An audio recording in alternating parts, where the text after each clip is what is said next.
आज हम लोग गोपालगंज जिला में है। चुनाव का माहौल तो बहुत सरगर्मियां तेज हो चुकी हैं। उसी बीच हमारे साथ गोपालगंज के लाल हैं विनोद कुमार जी, जो गोवा सुप्रीम कोर्ट में स्टैंडिंग काउंसलिंग के पद पर कार्यरत है। आइए सीधा उनसे हम बात करते हैं और उनकी कहानी उन्हीं की जुबानी सुनते हैं। सर, सबसे पहले आपका स्वागत है। सर, क्या कहिएगा, कैसे आप इतना मेहनत करके सुप्रीम कोर्ट के जो कार्यरत हैं वहां तक पहुंचे सर? नहीं, मेहनत तो हर चीज में करनी पड़ती है। हमने भी किया है। बस मेहनत को बारीकी से समझा कि भाई मेहनत में कोई चूक ना हो। सर, मन में कहाँ से सवाल आया कि हमें सुप्रीम कोर्ट तक जाना है, इस तरह की बात? नहीं, मन में सवाल जैसा बचपन में मैं अपने दादा स्वर्गीय श्री शिव कुमार दुबे जी को अपने घर परिवार के चीज़ों के लिए कहीं ना कहीं न्यायालय में जाना, लड़ना जमीनों के लिए, और मैं छात्रावास में पढ़ाई मैंने पूरी की। तो जब मैं छुट्टियों में आता था तो उनके पास रहता था, तब ऐसा लगता था कि ये वकील शब्द सुन सुन के कि होता क्या है। फिर वकील साहब उनके नाम के साथ जुड़ जाता था तो वो एक अलग लगता था, ये वकील साहब कौन है। तो इस तरीके से लगा कि भाई वकील साहब कुछ तो हैं जो साहब लिखे जा रहे हैं। तो प्रेरणा तो वहां से बनती ही है। तो वहां से प्रेरणा मेरे स्वर्गीय दादा श्री शिव कुमार दुबे जी के माध्यम से बनी थी। सर, सुप्रीम कोर्ट का जो पद पर आप कार्यरत हैं जी, वहां तक जाने में ही हम लोग मिडिल क्लास फैमिली से हैं, बिलोंग्स करते हैं। जी, हम लोगों का पैसे के मामले में रूह कांप जाता है। क्या फैमिली सपोर्ट रहा सर इस मामले में? फैमिली का पूरा सपोर्ट रहा। अगर फैमिली का सपोर्ट नहीं होता तो शायद हम गोपालगंज से ही बाहर नहीं गए होते। तो मेरे पिताजी संवेदक है श्री ब्रिज बिहारी दुबे जी, उन्होंने मुझे अपने पेट को काट काट के एक तरीके से कहिए मुझे शहंशाही शान दी। मुझे वहां तक पढ़ने के लिए मुझे कभी ये पता नहीं चला कि भाई बाकी लोग रईसों के जो लड़के होते हैं वो और मेरे में क्या कमी रहा, मुझे तो कुछ समझ कभी नहीं आया। लेकिन बाद में पता चलता था कि घर में हालात कई बार ऐसे रहे हैं जो मुझे वो सहनसीयत देने के लिए इन लोगों ने उस पेट काटे हैं।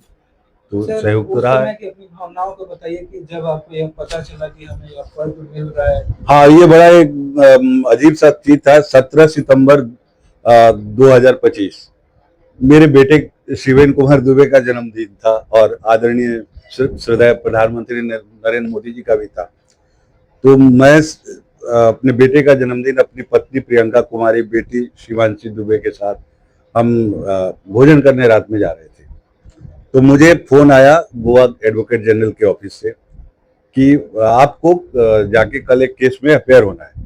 तो मुझे लगा कि कोई मेरा मित्र मुझे मजाक कर रहा है कि ये क्या। मैंने कहा मैं किस अथॉरिटी से जाऊं? तो बोला नहीं नहीं, आप स्टैंडिंग काउंसिल है गोवा के। मैंने कहा मजाक मत करो, तुम हो कौन? तो मजाकिया अंदाज में मुझे समझ आया। फिर उसने कहा कि आप ऐसा है कि आपकी चिट्ठी जो है भेजी जा चुकी है, शायद आपको बाद में मिले। आप एक काम करें, आप अपना ईमेल एड्रेस दीजिए, हम आपको कल सुबह मेल के द्वारा भी भेज देते हैं। तो मैंने कहा कि कोई मजाक कर रहा है, ईमेल एड्रेस मैंने दे दिया। फिर हम भोजन करने के बाद आए घर। सुबह मेरे मन में एक ऐसा लग रहा था कि देख लें कहीं सत्य हो। तो जैसा ही ईमेल खोला, फटाक से मुझे वही मेल मिला। तो मैंने मेरे घर से सबसे, पिताजी से, मेरी पत्नी से, सबसे शेयर किया और सब खुश हुए और मुझे भी आनंद महसूस हुआ। सर, आप गोपालगंज से बिलोंग्स करते हैं, तो अब क्या कुछ खास होने वाला है आपके माध्यम से गोपालगंज जिले वासियों को? खास क्या, मैं तो इनका बेटा हूँ और मैं यही अपना मान के चलता हूँ कि सुप्रीम कोर्ट में कानून तो सब जगह है। यहाँ भी वाद विवाद होता है, लोक अदालत में लोग जाते हैं, वहां से हाई कोर्ट पटना तक जा पाते हैं। फिर अगर वहां जो पक्ष अगर सफल नहीं होता है तो वो सोचता है कि भाई सर्वोच्च न्यायालय कहाँ जाएंगे, वहां कहाँ रहेंगे, ट्रेन के खर्चे, आने जाने के खर्चे और प्लस वकीलों के बड़े बड़े फीस है। तो उनके लिए मैं कहता हूँ कि भाई उनको कहीं जाने की जरूरत नहीं है, वो यहीं घर पे रहेंगे, ऑनलाइन होगा सारा चीज। उनका बेटा लड़ेगा उनके लिए केस और उनके हिसाब से लड़ेगा।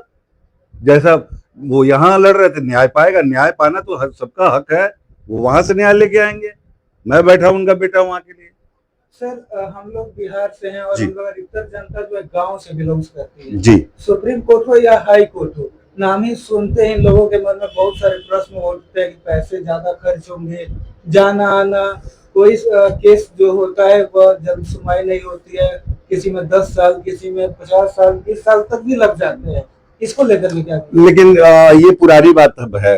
अब आज के नए युग में केसेस तुरंत सुने जा रहे हैं और निपटारा भी उसका जल्दी से जल्दी हो रहा है, चाहे वो लोक अदालत हो, उच्च न्यायालय हो या सर्वोच्च न्यायालय हो। केसेस अब तुरंत सुने जा रहे हैं। तो अब तो लंबे वाली बात नहीं, और सबसे सहूलियत वाली बात यह है कि अब आपको पटना हाई कोर्ट भी क्यों जाना, आप ऑनलाइन होइए, आपके वकील साहब वहां से आपको लाइन देंगे, आप कोर्ट रूम देखिए, प्रोसेस समझिए, सर्वोच्च न्यायालय कीजिए, आप अपने घर बैठे। जैसे आपके इस तकनीक की वजह से आपकी और मेरी बात कई लोगों तक पहुंचेगी, वो लोग तो आके यहाँ देख सुन नहीं रहे हैं, उसी प्रकार अपना न्यायालय की बात प्रक्रिया देखें और समझे कि वकील साहब क्या कर रहे हैं। और बिल्कुल अब उतना महंगाई भी नहीं है अब, और उनके बेटा जैसे मैं बैठा हूं, तो बस जिस तरीके से न्याय सुलभ हो सके उनके लिए जरूर करेंगे। लेकिन सर आप अभी बोले कि उनका बेटा हो तो उनके लिए जो भी आर्थिक रूप से जो भी कागजी खर्च होंगे वही लगेगा, जी उससे बिल्कुल, ज्यादा नहीं लगे। लेकिन घोड़ा घास से दोस्ती करेगा तो नहीं, तो मैं और जगह से कर रहा हूँ ना, मैं और जगह से मुझे मिल रहा है ना। तो इनके लिए अपने अपने घर पे अगर मेरे भगवान ना करे कभी कोई विवाद हो, तो क्या मैं मेरे पिताजी से या मेरे चाचा से या मेरे किसी भ्राता से, आपसे मैं फीस मांगूंगा?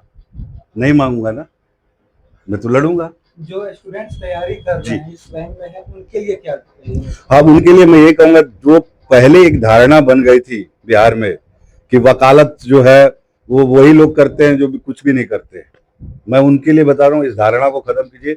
वकालत वही करता है जो सबके लिए सब कुछ कर सकता है।